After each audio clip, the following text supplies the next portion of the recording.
I'm Kate. I'm Elle. We are down to Faye in this week's book review / discussion because we've been doing reviews, but then we also kind of like discuss the entire plot. So it's like a book yapping, but we are going to talk Gild, finally, the first book in the Plated Prisoner series by Raven Kennedy, which is actually, I just read, being developed as a TV show.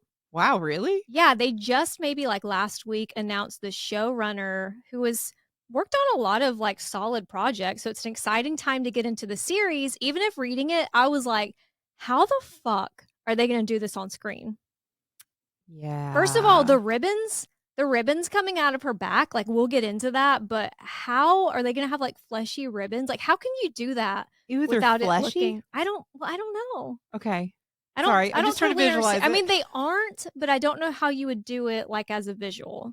Or how it would be like attached to her in some way. Well, that and so much of this book is inner dialogue. Uh-huh. And the FMC without the inner dialogue, I think would be unlikable. Like if you don't know what she's thinking, and then obviously this opening scene. So yeah, I'm interested in seeing, and we don't, just because a show has been, or a book has been optioned, doesn't mean it's ever going to actually make it.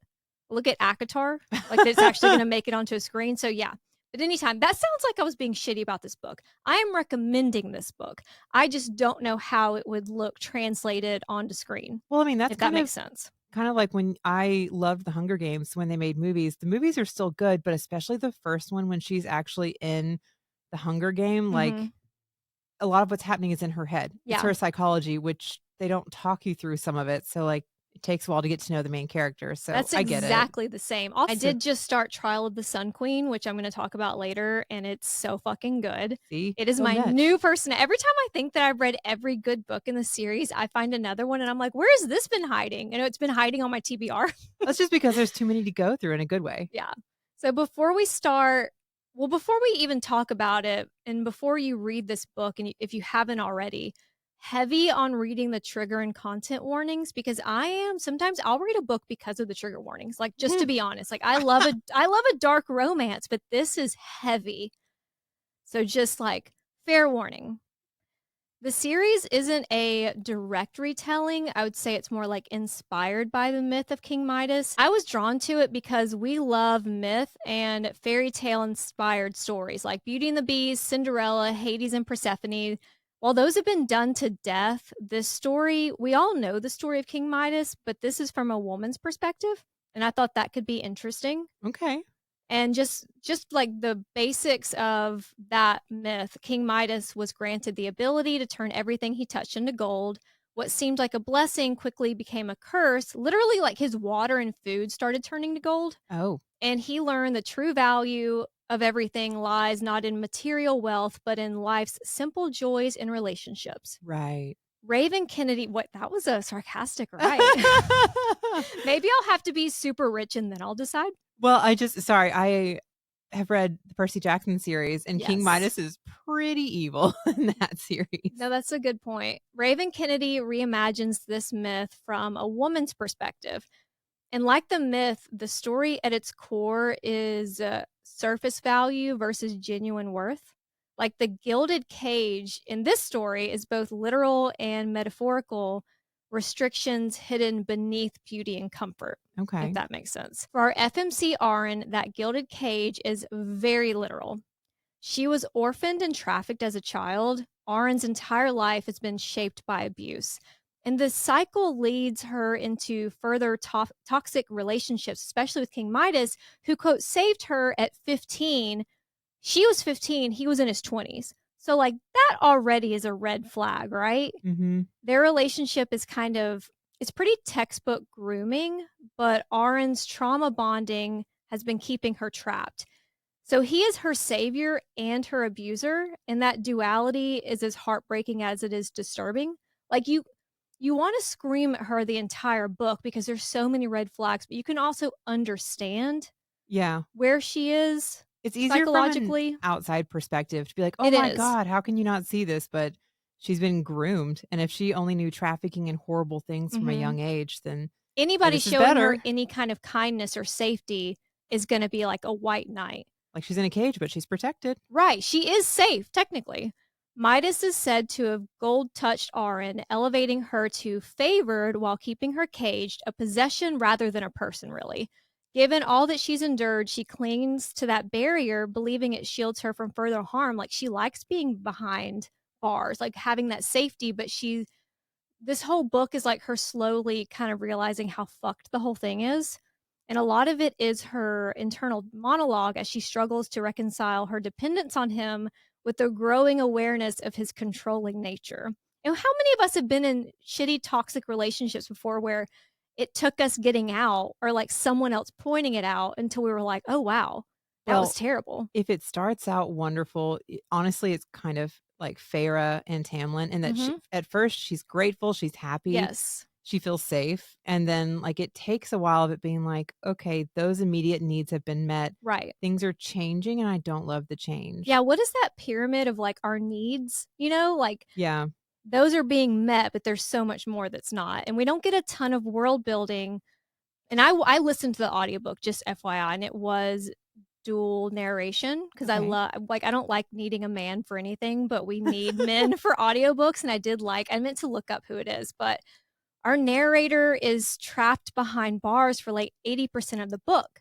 So we see once she's outside and sees what's actually going on, just how sheltered and unaware she is.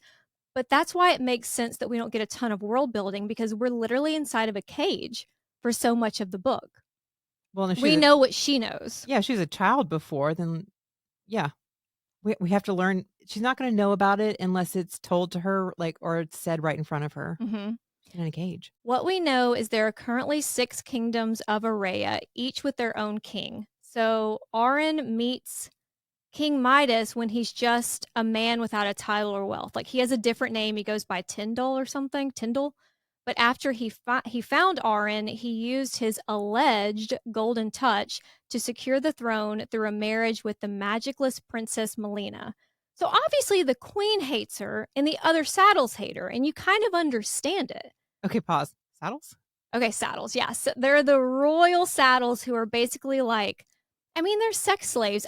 It's not fully explained how you become a saddle, but Is it you're a literally just being ridden. It's like a harem. Yeah. ugh, yeah, but that doesn't sound like they're appreciated at all if you're just a saddle, like you're just a piece of property. Well, and it sounds like they take care of like, so there's another king visiting. So it's very like, yeah, you're just a possession.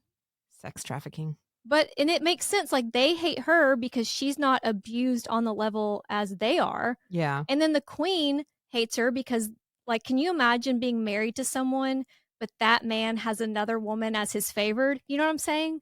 and then has orgies in his throne room. Yes, Wonderful. exactly. And Midas really isolates Auron both physically and emotionally. So it is like he keeps her separate from everyone. So like she doesn't have anybody to talk to, anyone to lean on, anyone to tell her. Because like a lot of the times, just speaking for myself, when I've realized that like a situation I'm in is fucked up, it's through like my girlfriends. It's through talking it out with other people and like other people help you see things, and she doesn't have that. She doesn't have friends. She literally has no one. Yeah, she's been making excuses for him without even realizing she's doing it because it's not like she's talking to anybody. It's all in her Mhm. own mind anyway. And the book opens with an orgy, Mm. and Arn is being forced to watch this man that she is in love with as he fucks his saddles, sexually enslaved women. Ugh. And he only gives her bare minimum attention, like I would call it crumbs. But for someone who has lived the life that she has, it's like insecure attachment.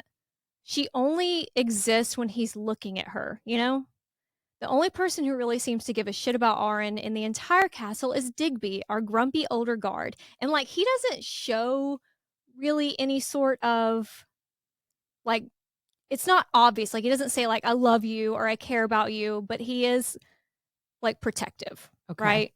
And it's hard to tell at first, but then as the story goes on, you're like, okay, he cares about her not just as the king's favored, but as a person. And that's Okay. really the only person Oh. so far that cares about her like that.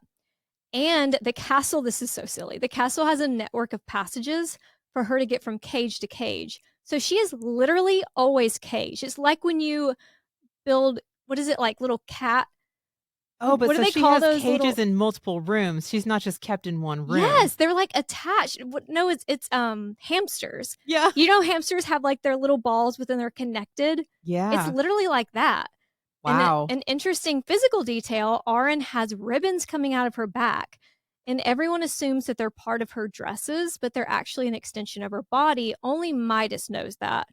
And as the story progresses, the ribbons start to really symbolize Arin's journey and growing defiance because at first it's very like hiding them. And then Yeah. she kind of starts using them to cover herself but then she later on uses them to kind of like defy an order. It's So it's very like a fairy tale. it is very fairy. I meant to look up like what that could possibly be referencing because I'm not sure. But yeah, it is very fairy or like very doll, you know? Mhm. Midas's ambitions, because it is never enough for this bitch, lead to him offering a night with Arin to Folk, the king of the Fifth Kingdom, in exchange for his military support against Fourth Kingdom. And that kingdom is led by the infamous King Ravenger, aka King Rot. Again, very fairy tale. She's devastated and she's begging him and she's begging Tyndall, his poor person name, and everyone is like gay gasp that she just called him that in front of everyone. And he's like, I will give you to whomever I want. Also, if I'm saying all these words or names incorrectly, I apologize.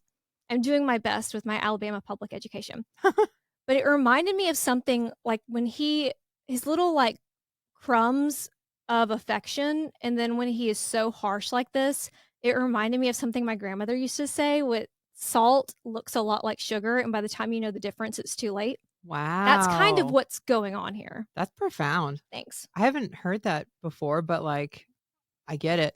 And Understood. that's what's happening. Like once it like hits her, she's like that's when she starts to question everything, this little deal. So for the next week, Midas and Folk plan their attack, and Arin is just kind of resigned. And this is where a lot of my frustration with this character came from. Like, you want to reach through the pages and shake her. But really, and I guess that's more of a testament to the writing because, like, I was very invested. Like, I was getting very emotional and upset reading this. Mhm. And even if it's rage at her or on behalf of her, like, it made me emotional and I felt a lot, especially dread because we're thinking like at what point every single page I'm like, is this when she's gonna have to go fuck this disgusting king? You know, like there was just like this blanket of dread over you. Yeah. And the night that she's supposed to spend with the absolutely disgusting King Folk, she's forced to dress in a flimsy dress and sit on his lap, and it's just so gross. And again, I felt dread reading it because I just didn't know like when it was gonna happen, you know? Or how she was gonna get out of it. Because if she's not getting mad enough to stand up for herself, you're Right. like, "What are you gonna do?" Well, exactly. She's kind of resigned to the fact of like, I guess this is what's going to happen. And what's wild is Folk, really, if you think about it, isn't that much worse than Midas. But Arn is just so colorblind when it comes to this man's red flags. And that's why I kept asking myself, like, is Midas the MMC? Like, surely he's not the MMC because Arn is an unreliable narrator when it comes to him. Like, he is attractive. I'll give her that. Like, he puts the hot and psychotic, but this deal with Folk is the first time that she's really questioning him. And it turns out that it was all a setup.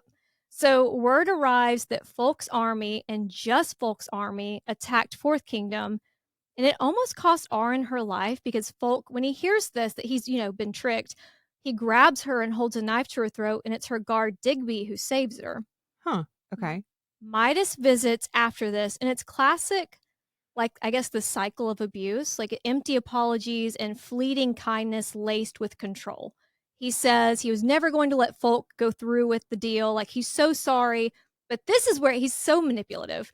He says Folk was a flesh trader and Midas just wanted to save people from what Arin went through as a child, like kind of playing on her own trauma. Mhm. It's very like, may this kind of manipulation disguised as love never find me. It's very Arabin.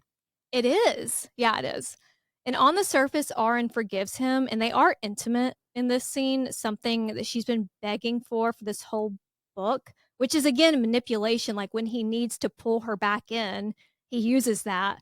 But there are obvious cracks starting to form because even in the moment where she's like, I guess, happy that he's showing her any sort of attention, after he leaves, she starts crying because it's still like, yeah, I'm not just going to get over what you just did. Mhm. Midas travels to Fifth Kingdom, and a couple weeks later, he sends for Auron and some of the other saddles. And she's scared of leaving her cage and going back out into the world, like this world that's hurt her so much. But she's also excited. This is the first time that she's going to be outside in 10 years. And that's why instead of riding in the carriage, she wants to ride on a horse.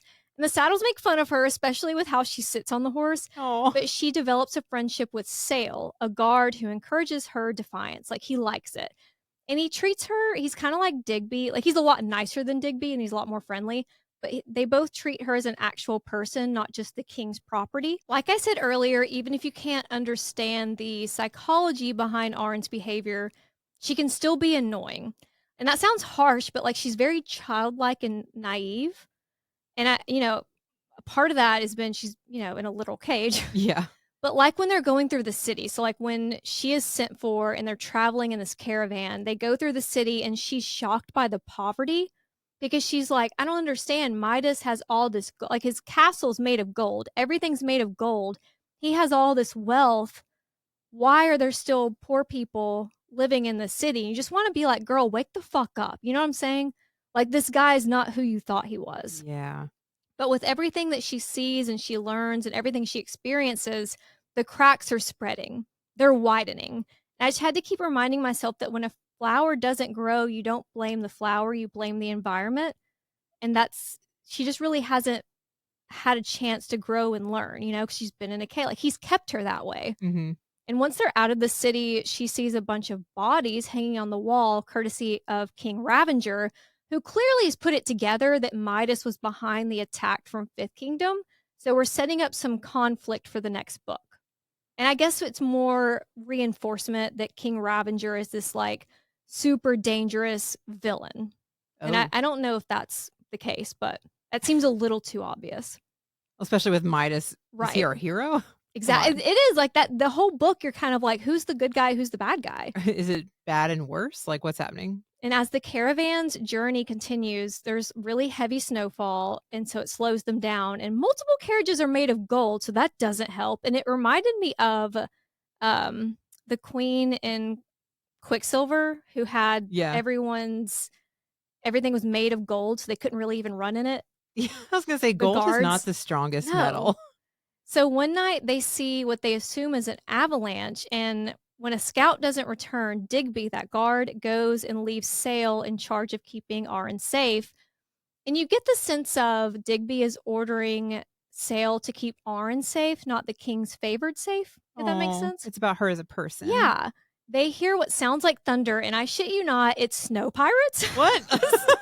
Snow pirates, specifically the Red Raids. It's actually kind of interesting. Like at first I was like, this is fucking silly. But the more they explained it and like the ships being pulled across the snow was actually kind of cool. Like when you said snow pirates, I was not envisioning them with ships that what ride were on you snow. Picturing? I just like, I don't know, a band of like bad guys. Yeah, these are like they talk like pirates. They dress like pirates. Arg. Yeah, exactly. So there's this chase and all of the guards are ordered to protect the king. Like, it's like, protect the king's favored. And so the other saddles are like, oh, I guess we'll just fucking die, I guess. Yeah. But Auron's carriage ends up rolling down a hill and she wakes to the fight pretty much already being over. A pirate grabs her and he sees her skin and he's like, this bitch is painted. That's weird. Did I even mention that she's made of gold? No, I don't. She's gold touched. I forgot to really... Like, she is actually gold. Oh, okay. I think everything except for her eyes and her tongue. And TBD if she shits gold. Like, does she shit gold bricks? I don't know. A lot of follow-up questions. Okay. Yeah. So this guy thinks that she has been painted gold. And they take everyone that's left, like that hasn't been killed, they take them to their ships, which are pulled by giant cats with fire paws. They're called fire claws. They sound like tigers. I guess that's what helps them get through the snow. But that seems like it would actually not help them get through the snow because they wouldn't be able to travel. I don't know. Well, wouldn't the ship get caught where their paws? You know what? Can't ask questions. Don't ask questions. Keep going. Fire claws. They put the surviving guards and saddles in a line while they're stripping everything of gold and like even the guards' armor. So the guards are just kneeling there in their panties. And through it all, though, Sail is just like keeping eye contact and reassuring Auron that they're going to be okay. but they're not okay. Captain Fane recognizes Arin, and even though she says like Midas would pay a lot of money to get them back, especially his gold favored, but he wants to auction them off. Like I guess he thinks that he can get more, and I guess it's a little bit also like everyone hates Midas, so it's like I can get more at auction, but also this is going to be a huge fuck you to that guy. Yeah. So we had this little taste of freedom, like these couple of days out on the road, and then we're like immediately right back caged. In poor Sail, he's yelling at Captain Fane to leave Arn alone, and Fane stabs him in the chest. And then later we see him strung up on the ship as its sail, because they're What? like, look, boys, we got our sail. And so they put his body up there. And Oh. Arn is so upset that she uses her ribbons to cut through the rope and she throws his body overboard. And it works, but now the pirates know about her ribbons and they tie them in knots. But they also think that she's failed because they assume that she was trying to throw herself overboard, but she actually just wanted to throw Sail overboard so they wouldn't fuck with him anymore. Hmm.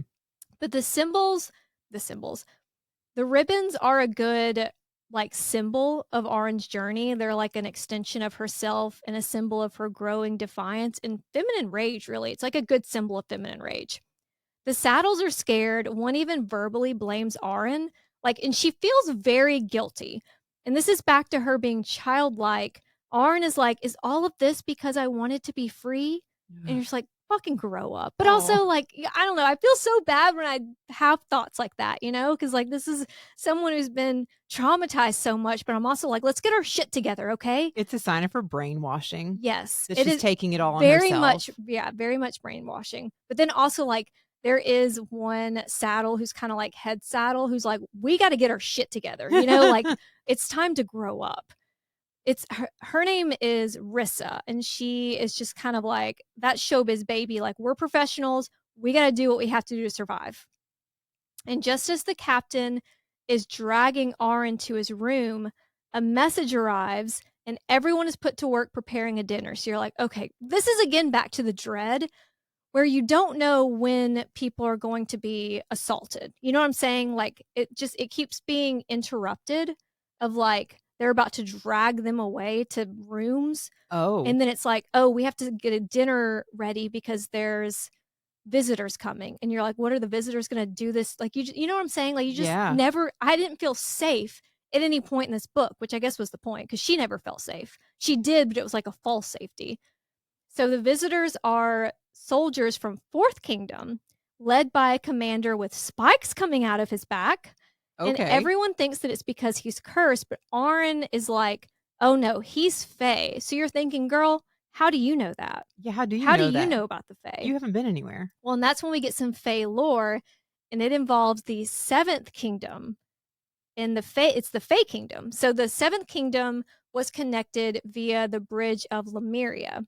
And you might recognize Lemuria as that mythical lost continent that a zoologist used to explain lemur fossils on Madagascar, but then they weren't in other places that they would think they would be. You know what I'm talking about? Yeah. And it was also a theoretical bridge for explaining it, like, I don't know if anyone ever really, I think in the beginning they thought it might have really existed, but then it became more of like what it represented. And occultists adopted the idea not as a literal place, but as a symbol of a lost, spiritually advanced civilization, like the Fae. Mm. So we're kind of in this moment, we're just learning about like what happened back then. But it's also like, how do you know this? Mhm. So no one who crossed the bridge ever returned until a girl named Sarah, a name in Arabic that means wanderer or traveler. So she crosses and returns 9 years later with a story of a magical world called Anwen, which I'm assuming was inspired by the other world in Welsh mythology, aka Avalon, if you're a King Arthur girly. And we both read Mist of Avalon way too young. So this girl, she lived the dream. She went to a Fey land, met a prince, married him, and for their wedding present, he pulled the two sides of the bridge together so that she could visit whenever she wanted. Am I making sense about this story? Yes. Okay. I just need to know where it's going. Yes. The Fae also called her a broken winged bird. And because there's a lot of symbolism with birds in this story. Like there's a golden bird in the palace, I wanna say she calls him coin, but it's Okay. like there's a lot of, like, bird freedom symbolism. Gotcha. And this is why there's magic still to this day because they be fucking the Fae and the humans. Then 300 years ago, the Fae allegedly betrayed them. I say allegedly because, like, look at Blake and Baldoni. We're never going to know the full story. We don't actually know what happened. But something led to the Fae cutting off the connection. They said that someone took over that, like, was upset about the bloodlines being diluted, I guess. So they, Okay. like, cut off all connection. But back to the story. The commander, Rip, named for his love of ripping heads off of bodies, he saw and killed all of Captain Fane, that's the head pirate. His messenger hawks, he sent them out to let people know that he had the royal saddles for sale, but he deleted his Facebook Marketplace posting because he intends to buy all of the saddles, including Arin. Rip this guy that's coming for dinner? Yes. Great. Who's from King Ravenger's army. Okay. What we don't know is how Rip knows about Arin. She wasn't mentioned in these messages. So the pirates sent out messages letting people know that, like, we're about to be selling a bunch of royal saddles. But they killed all of those messenger birds. Another, like, bird symbolism of freedom. Killed them all. But none of the messages mentioned Arin. So it's like, how did he know that she was there? You know what I'm saying? Yeah. But also, how did Captain Fane, this pirate, know that a caravan was going to be going through to attack it? So I just feel like there's some missing information. The captain doesn't have much of a choice because the soldiers are, like, not the kind of soldiers you want to go up against, and then we later learn that there's a lot more of them than we think out there. So he accepts the chest of gold, but when the soldiers leave to inspect the rest of the shopping haul of everything they just bought, Thane forces Arin and Rissa to his cabin. And this is the scene that I referenced a couple of weeks ago when I said I was reading this, and it's a very, very hard listen. Thane, the pirate, violently assaults Rissa, and unable to watch anymore, Arin grabs him and turns him solid gold. I mean, hold on. Is she just standing there watching this happen? Yes, because she doesn't know what to do. I mean, she does at one point say, like, "Stop, stop," and he hits her, and then it keeps going, and you're like, "Fuck." So, like, they've already been sold and Fane is just taking his chance before Riss Yes. is gone? He's like, "I'm going to have my fun before," because he originally planned to, like, have them for a while before he sold them, Uh-huh. and now the other soldiers are like, "We're leaving with them immediately." So he's kind of like, Ugh, gotta do this when I can. yes, it's very sick. Yikes. Rissa is shocked. Like, we're all shocked. She just turned somebody gold. We thought Midas was the one with the golden touch, but they can't even, like, Rissa can't process it because they have to get rid of this gold asshole before anyone sees. One, they just killed the captain. The pirates are not going to love that. And two, Arin doesn't want anyone to know what she's capable of. Yeah. So they throw Fane and the chest out of the window. So the pirates assume that the captain took the gold for himself and, like, ran. Hold, question. They threw him out the window into a pile of snow, It right? got immediately covered by more snow. It's like, I guess, snowing really heavy. That's insane. Okay, so I'm like, it's not like the ocean where he's just gonna sink to the Yes. bottom. I was like, wouldn't he just be in He's the just gonna be snow? covered a little bit by snow. So it's like they don't have a lot of choices, I Okay. guess. Wow. But the problem is they forget to throw his hat and coat out. So they're like, a pirate would never leave without his hat. But then also, like, it's freezing outside. You're saying he left without his coat? Gotcha. So the pirates, like, they tie themselves up. And then when the pirates come in, they're like, he tied us up and then he jumped out the window. And the pirates are like, did he? But then Rip comes in and he's like, deal's a deal.